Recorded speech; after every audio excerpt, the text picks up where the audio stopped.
GSTV news જોઈ રહ્યા છો આપ હું છું માનસી 106મી વાર વડાપ્રધાન મોદી મનની વાત કરી રહ્યા છે સીધા જ છે एक ही खादी स्टोर में एक ही दिन में 1.5 करोड़ रुपए से ज्यादा का सामान लोगों ने खरीदा। इस महीने चल रहे खादी महोत्सव ने एक बार फिर बिक्री के अपने सारे पुराने रिकॉर्ड तोड़ दिए हैं। आपको एक और बात जानकर भी बहुत अच्छा लगेगा।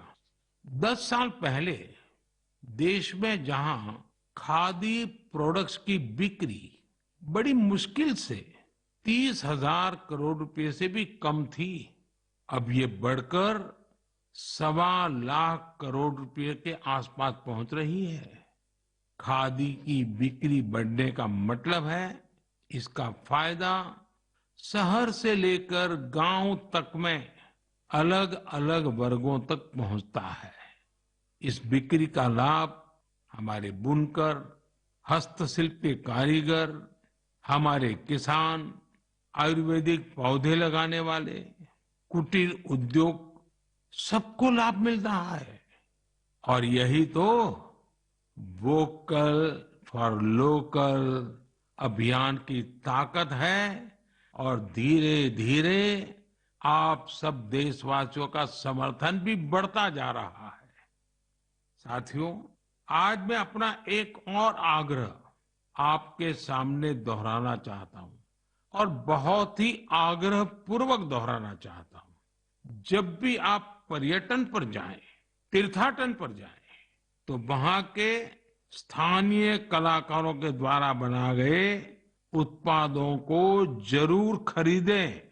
आप अपनी उस यात्रा के कुल बजट में स्थानीय उत्पादों की खरीदी को एक महत्वपूर्ण प्राथमिकता के रूप में जरूर रखें। 10% हो, 20% हो, जितना आपका बजट बैठता हो, लोकल पर जरूर खर्च करिएगा और वहीं पर खर्च कीजिएगा। साथियों, हर बार की तरह इस बार भी हमारे त्योहारों में हमारी प्राथमिकता हो वोकल फॉर लोकल और हम मिलकर उस सपने को पूरा करें। हमारा सपना है आत्मनिर्भर भारत। इस बार ऐसे प्रोडक्ट से ही घर को रोशन करें जिससे मेरे किसी देशवासी के पसीने की महक हो, मेरे देश के किसी युवा का टैलेंट हो, उसके बनने में मेरे देशवासियों को रोजगार मिला हो, रोजमर्रा की जिंदगी की कोई भी आवश्यकता हो, हम लोकल ही लेंगे। लेकिन आपको एक और बात पर गौर करना होगा। वोकल फॉर लोकल की ये भावना सिर्फ त्योहारों की खरीदारी तक के लिए सीमित नहीं है। और कहीं तो मैंने देखा है दिवाली का दिया लेते हैं और फिर सोशल मीडिया में डालते हैं वोकल फॉर लोकल। नहीं जी, वो तो शुरुआत है। हमें बहुत आगे बढ़ना है। जीवन की हर आवश्यकता हमारे देश में सब कुछ उपलब्ध है। ये विजन केवल छोटे दुकानदारों और रेहड़ी पटरी से सामान लेने तक सीमित नहीं है। आज भारत दुनिया का बड़ा मैन्युफैक्चरिंग हब बन रहा है।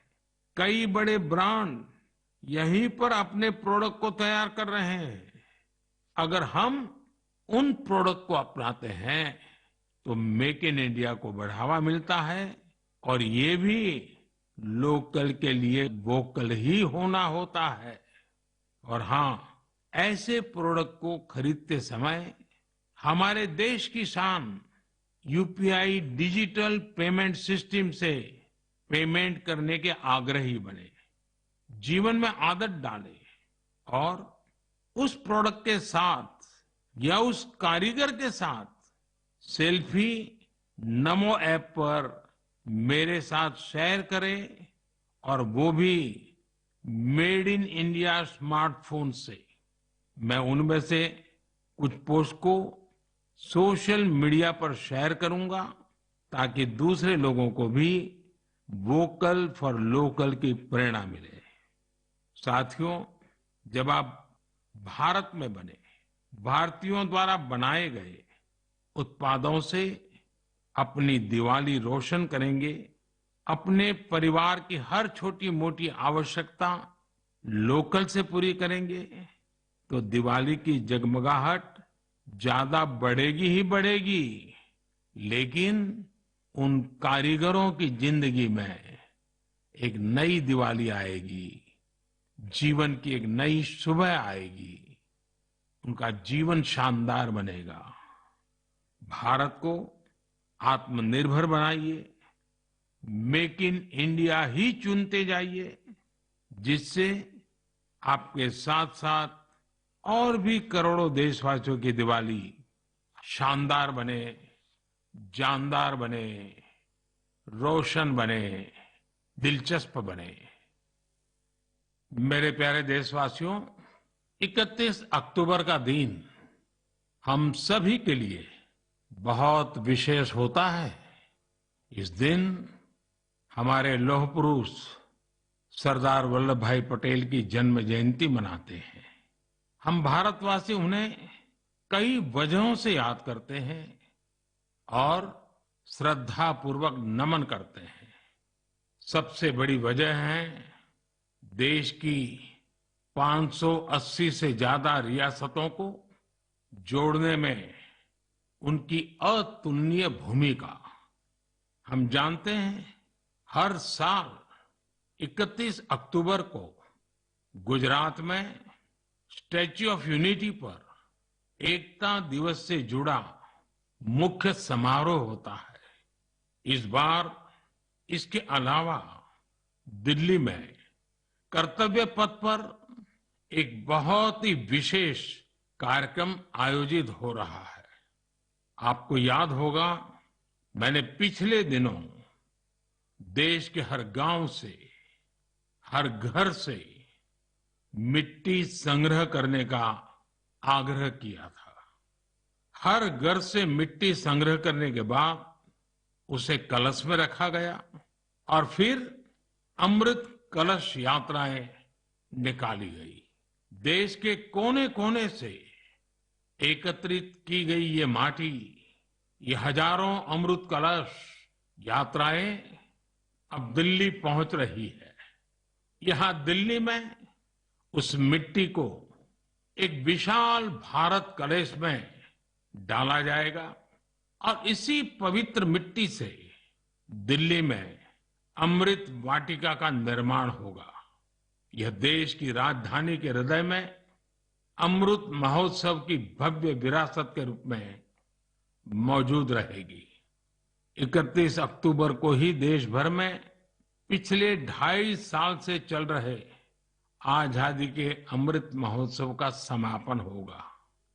आप सभी ने मिलकर इसे दुनिया में सबसे लंबे समय तक चलने वाले महोत्सव में से एक बना दिया।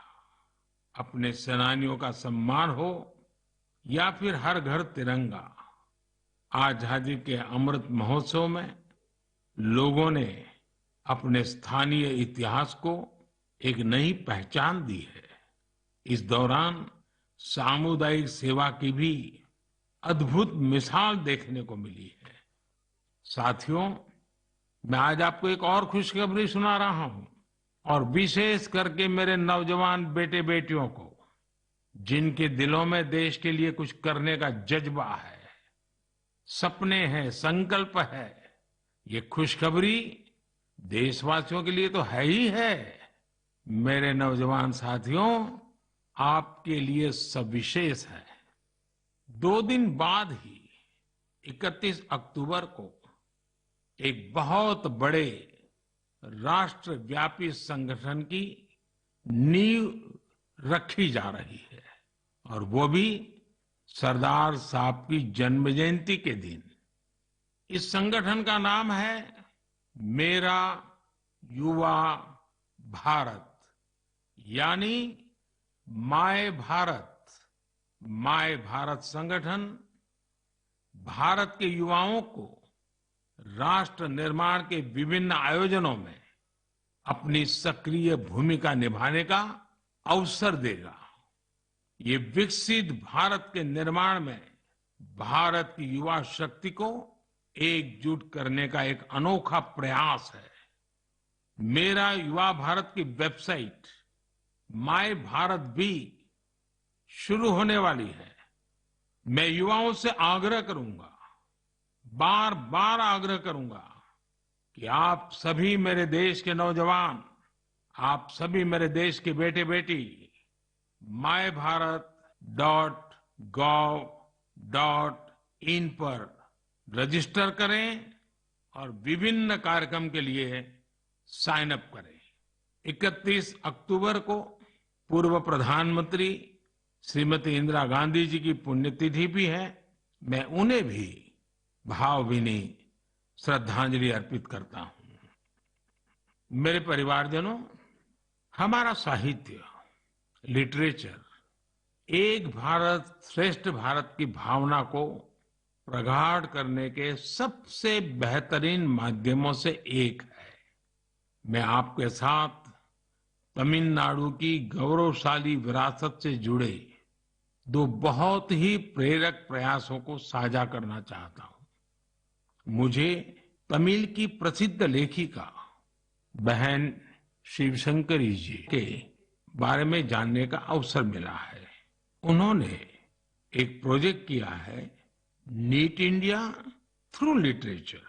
इसका मतलब है साहित्य से देश को एक धागे में पिरोना और जोड़ना। वे इस प्रोजेक्ट पर बीते 16 सालों से काम कर रही है। इस प्रोजेक्ट के जरिए उन्होंने 18 भारतीय भाषाओं में लिखे साहित्य का अनुवाद किया है। उन्होंने कई बार कन्याकुमारी से कश्मीर तक और इम्फाल से जैसलमेर तक देश भर में यात्राएं की, ताकि अलग अलग राज्यों के लेखकों और कवियों के इंटरव्यू कर सके। शिवशंकरी जी ने अलग अलग जगहों पर अपनी यात्रा की, ट्रैवल कमेंट्री के साथ उन्हें पब्लिश किया है। ये तमिल और अंग्रेजी दोनों भाषाओं में है। इस प्रोजेक्ट में 4 बड़े वॉल्यूम्स हैं और हर वॉल्यूम भारत के अलग अलग हिस्से को समर्पित है। मुझे उनकी इस संकल्प शक्ति पर गर्व है। साथियों, कन्याकुमारी के थिरु A.K. पेरुमल जी का काम भी बहुत प्रेरित करने वाला है। उन्होंने तमिलनाडु के ये जो स्टोरी टेलिंग ट्रेडिशन है, उसको संरक्षित करने का सराहनीय काम किया है। वे अपने इस मिशन में पिछले 40 सालों से जुटे हैं। इसके लिए वे तमिलनाडु के अलग अलग हिस्सों में ट्रैवल करते हैं और फोक आर्ट फोरम्स को खोजकर उसे अपनी बुक का हिस्सा बनाते हैं। आपको जानकर आश्चर्य होगा कि उन्होंने अब तक ऐसी करीब 100 किताबें लिख डाली हैं। इसके अलावा पेरुमल जी का एक और भी पैशन है। तमिलनाडु के टेम्पल कल्चर के बारे में रिसर्च करना उन्हें बहुत पसंद है। उन्होंने लेदर पपेट्स पर भी काफी रिसर्च की है, जिसका लाभ वहां के स्थानीय लोक कलाकारों को हो रहा है। शिवशंकरी जी और A.K. पेरुमल जी के प्रयास हर किसी के लिए एक मिसाल है। भारत को अपनी संस्कृति को सुरक्षित करने वाले ऐसे हर प्रयास पर गर्व है, जो हमारी राष्ट्रीय एकता को मजबूती देने के साथ ही देश का नाम, देश का मान सब कुछ बढ़ाए। मेरे परिवारजनों, आने वाले 15 नवंबर को पूरा देश जनजातीय गौरव दिवस मनाएगा। ये विशेष दिन भगवान बिरसा मुंडा की जन्म जयंती से जुड़ा है। भगवान बिरसा मुंडा हम सबके हृदय में बसे हैं। सच्चा साहस क्या है और अपनी संकल्प शक्ति पर अड़िग रहना किसे कहते हैं, कि हम उनके जीवन से सीख सकते हैं। उन्होंने विदेशी शासन को कभी स्वीकार नहीं किया। उन्होंने ऐसे समाज की परिकल्पना की थी जहां अन्याय के लिए कोई जगह नहीं थी। वे चाहते थे कि हर व्यक्ति को सम्मान और समानता का जीवन मिले। भगवान बिरसा मुंडा ने प्रकृति के साथ सद्भाव से रहना, इस पर भी हमेशा जोर दिया। आज भी हम देख सकते हैं कि हमारे आदिवासी भाई बहन प्रकृति की देखभाल और उसके संरक्षण के लिए हर तरह से समर्पित है। हम सबके लिए हमारे आदिवासी भाई बहन का ये काम बहुत बड़ी प्रेरणा है। साथियों, कल यानी 30 अक्टूबर को गोविंद गुरु जी की पुण्यतिथि भी है। हमारे गुजरात और राजस्थान के आदिवासी और वंचित समुदायों के जीवन में गोविंद गुरु जी का बहुत विशेष महत्व रहा है। गोविंद गुरु जी को भी मैं अपनी श्रद्धांजलि अर्पित करता हूं। नवंबर महीने में हम मानगढ़ नरसंहार की बरसी भी मनाते हैं। मैं उस नरसंहार में शहीद मां भारती की सभी संतानों को नमन करता हूं। साथियों, भारतवर्ष में आदिवासी योद्धाओं का समृद्ध इतिहास रहा है। इसी भारत भूमि पर महान तिलका मांझी ने अन्याय के खिलाफ बिंगुल फूंका था। इसी धरती से सिद्धो कान्हू ने समानता की आवाज उठाई। हमें गर्व है कि जन योद्धा टंट्या भील ने हमारी धरती पर जन्म लिया।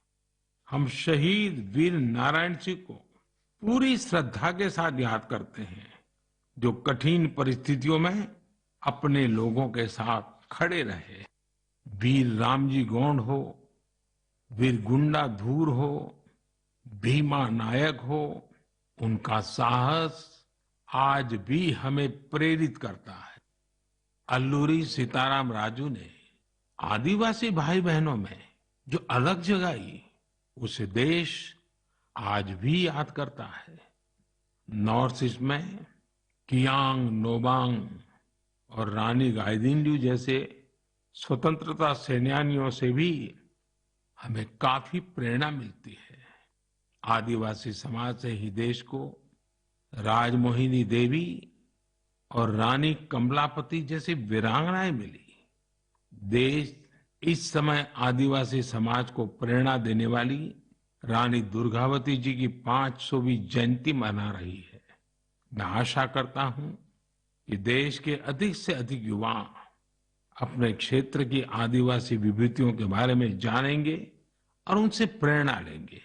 देश अपने आदिवासी समाज का कृतज्ञ है, जिन्होंने राष्ट्र के स्वाभिमान और उत्थान को हमेशा सर्वोपरि रखा है।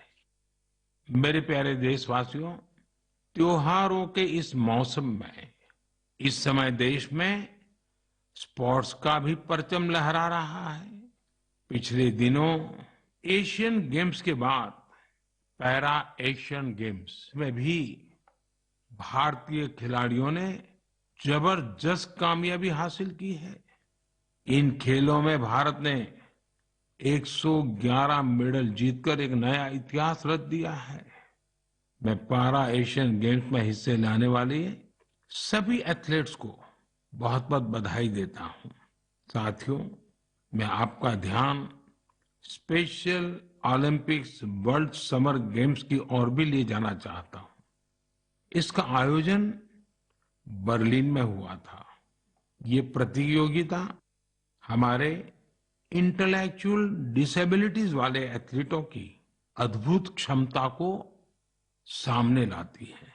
इस प्रतियोगिता में भारतीय दल ने 75 गोल्ड मेडल सहित 200 पदक जीते। रोलर स्केटिंग हो, बीच वॉलीबॉल हो, फुटबॉल हो या लॉन टेनिस, भारतीय खिलाड़ियों ने मेडल्स की झड़ी लगा दी। इन पदक विजेताओं की लाइफ जर्नी काफी इंस्पायरिंग रही है। हरियाणा के रणवीर सैनी ने गोल्फ में गोल्ड मेडल जीता है। बचपन से ही ऑटिज्म से जूझ रहे रणवीर के लिए कोई भी चुनौती गोल्फ को लेकर उनके जुनून को कम नहीं कर पाई।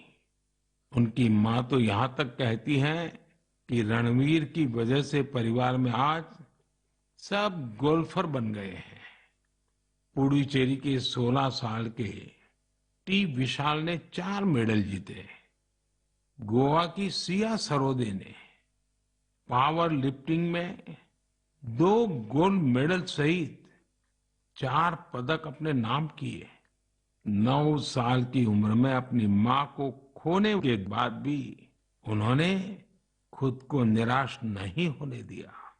छत्तीसगढ़ के दुर्ग के रहने वाले अनुराग प्रसाद ने पावर लिफ्टिंग में 3 गोल्ड और 1 सिल्वर मेडल जीता है। ऐसी ही प्रेरक गाथा झारखंड के इंदु प्रकाश की है, जिन्होंने साइकिलिंग में 2 मेडल जीते हैं। बहुत ही साधारण परिवार से आने के बावजूद इंदु ने गरीबी को कभी अपनी सफलता के सामने दीवार नहीं बनने दिया। मुझे विश्वास है इन खेलों में भारतीय खिलाड़ियों की सफलता इंटेलेक्चुअल डिसेबिलिटीज का मुकाबला कर रहे अन्य बच्चों और परिवारों को भी प्रेरित करेगी। मेरी आप सबसे भी प्रार्थना है, आपके गांव में, आपके गांव के अगल बगल में ऐसे बच्चे जिन्होंने इस खेलकूद में हिस्सा लिया है या विजयी हुए हैं, आप सपरिवार उनके साथ जाइए, उनको बधाई दीजिए और कुछ पल उन बच्चों के साथ बिताइए। आपको एक नया ही अनुभव होगा। परमात्मा ने उनके अंदर ऐसी एक शक्ति भरी है, आपको भी उसके दर्शन का मौका मिलेगा। जरूर जाइएगा। मेरे परिवारजनों, आप सभी ने गुजरात के तीर्थ क्षेत्र अंबाजी मंदिर के बारे में तो अवश्य ही सुना होगा। यह एक महत्वपूर्ण शक्तिपीठ है, जहां देश विदेश से बड़ी संख्या में श्रद्धालु मां अंबे के दर्शन के लिए पहुंचते हैं। यहाँ गब्बर पर्वत के रास्ते में आपको विभिन्न प्रकार की योग मुद्राओं और आसनों की प्रतिमाएं दिखाई देगी। क्या आप जानते हैं कि इन प्रतिमाओं की खास क्या बात है?